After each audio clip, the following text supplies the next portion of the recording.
We're in section 3.9. We're going to be talking about the topic of differentials and how differentials can be used to approximate a change in y and how that relates to things like error propagation and the differential form of a derivative as well. So the first definition is the definition of the differential of x and the differential of y. If we let y equals f of x represent a function that's differentiable on an open interval containing x, the differential of x, which is denoted by dx, is any non-zero real number, whereas the differential of y, denoted by dy, is dy equals f prime of x times dx. Now you may remember one of the notations for a derivative is dy over dx, and that's the same thing as f prime of x if y equals f of x. So basically what's happening is you can think of it as just rewriting this in a different form. Instead of dy over dx equals f prime of x, we've got dy equals f prime of x dx.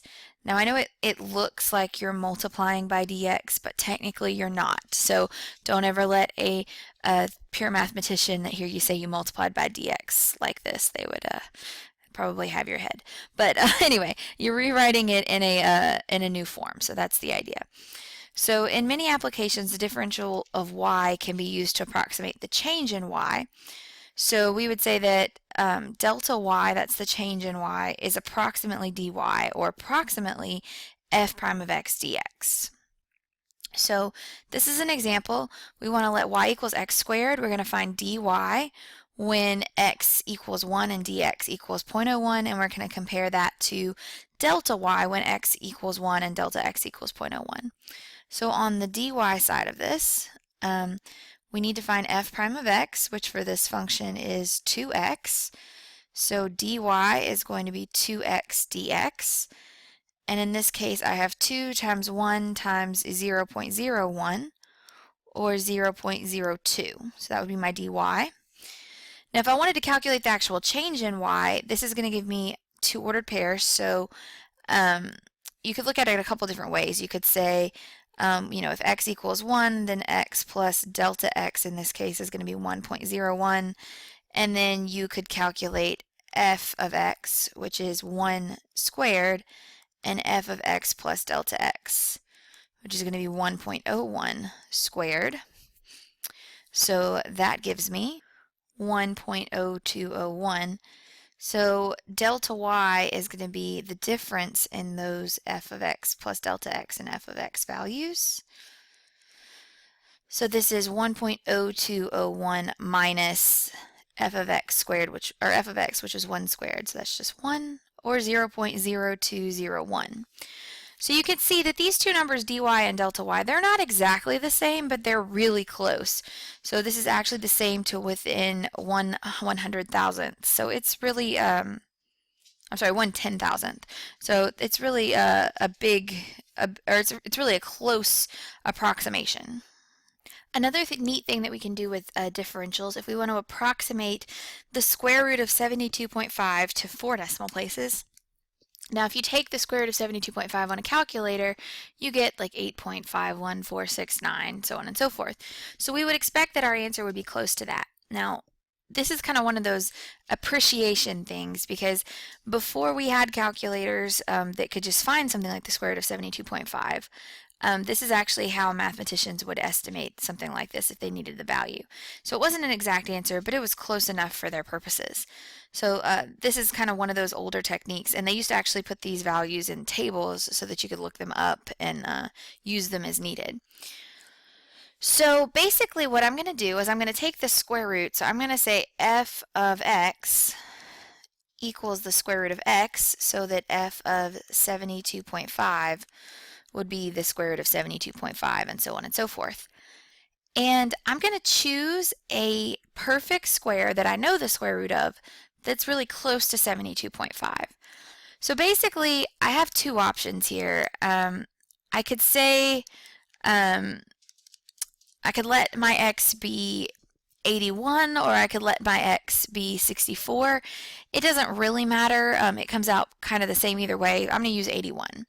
So we're going to let x be equal to 81. So x plus delta x would be 72.5, or 81 plus delta x is 72.5.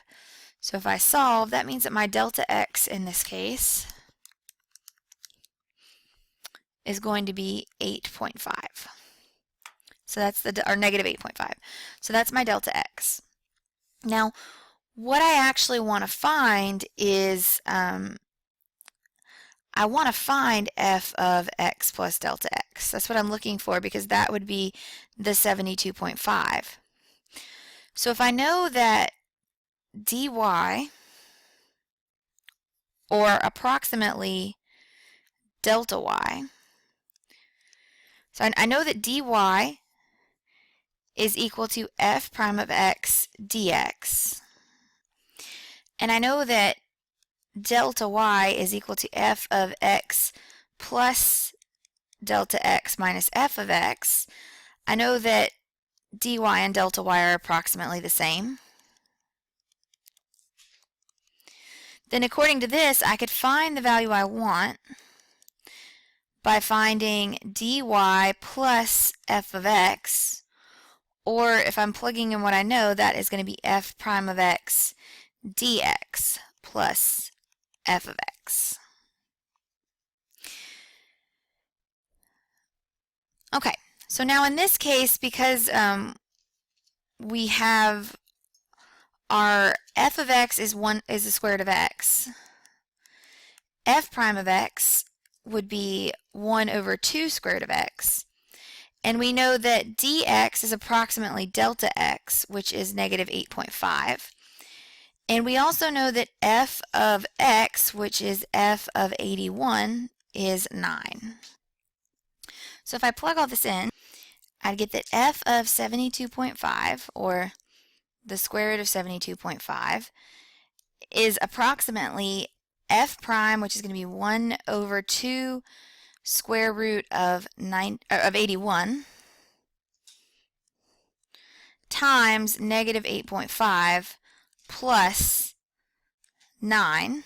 So this is 1 over 18 times negative 8.5 plus 9.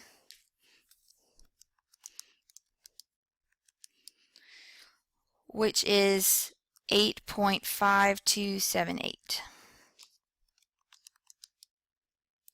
Now we said that the square root of 72.5 is actually 8.5146. So it's really close. It's not a perfect approximation, but it will do. So the next thing that we're interested in when it comes to differentials is what we call error propagation.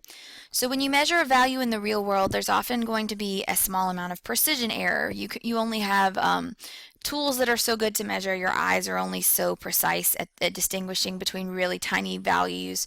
So there are going to be some small amounts of precision error.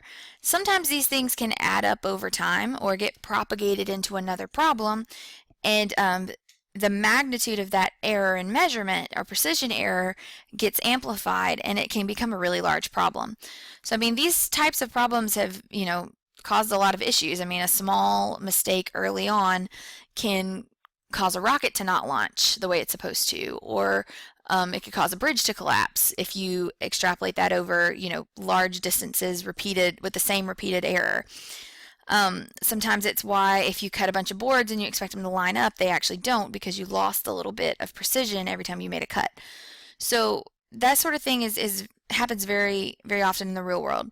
This is also one reason why we tell you not to round until the end of a problem, because if you round early on and then you multiply that rounded number by 2 million, that rounding error is going to suddenly become a very large error.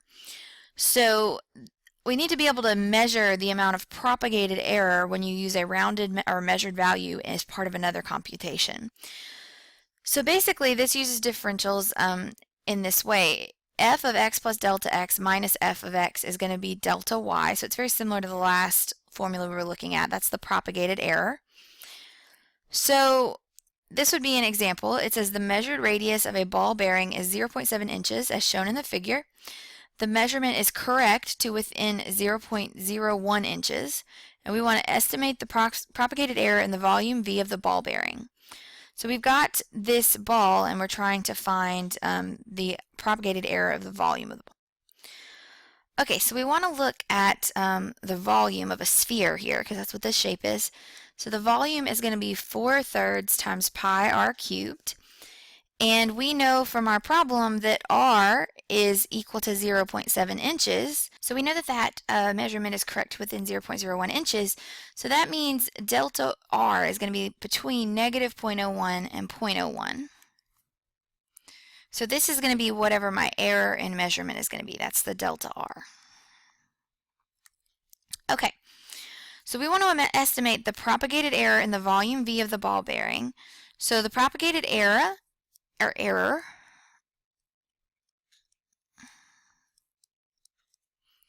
is going to be delta y, which we know is f of x plus delta x minus f of x.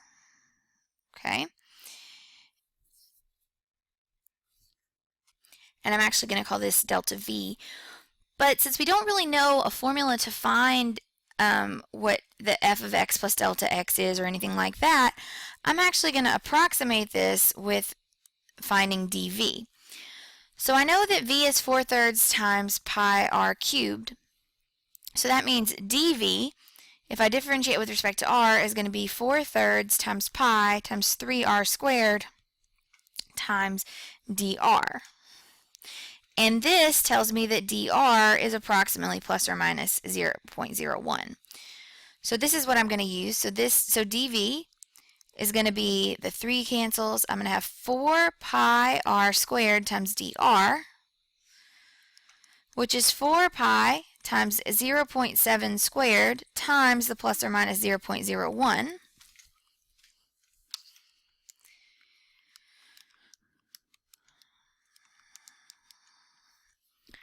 which is plus or minus 0.0196 inches, and this is volume, so this will be cubic inches. So we have plus or minus 0.196 pi cubic inches, which doesn't sound like a whole lot. It's actually more like 0.06158 if you actually if you actually multiply this out by pi.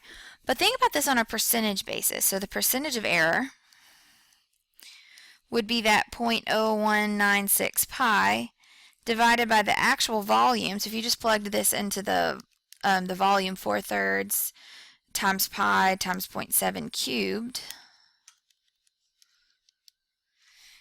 that is about 0.457 through repeating pi.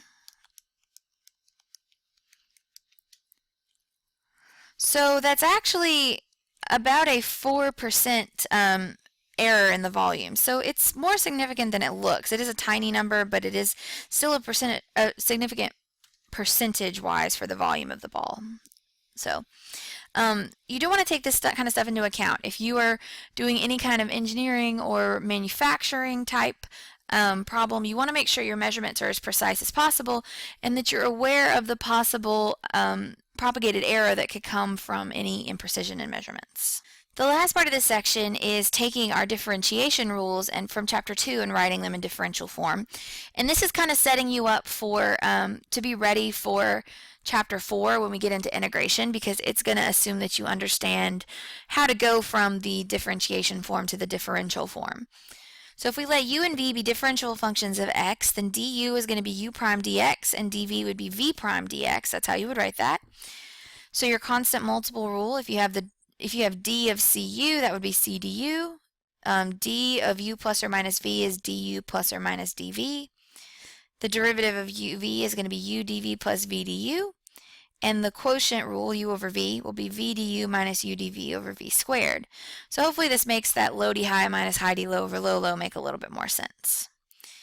Now you can also do this with any function. So notice I've got x squared, square root of x, 2 cosine of x, 1 over x squared, and the square root of 3x squared plus 4. So in derivative form, my answers would all look like this. But in differential form, again, it's just moving that dx over to the right-hand side. So dy would be 2x dx. If you were using this one, you might write it as 1 over 2 root x times dx, or since there's a constant in the top, sometimes they'll just multiply by that dx and bring it in. This one would look like this. Again, they brought the dx up into the numerator, so there's nothing wrong with that. And in this one, because you have an x here, typically people will leave the dx off to the side, but every now and then you'll see them bring it up as well. So either one of these, the ones that have two possibilities, are correct. It's just a matter of style or preference. So those are differentials. That's 3.9.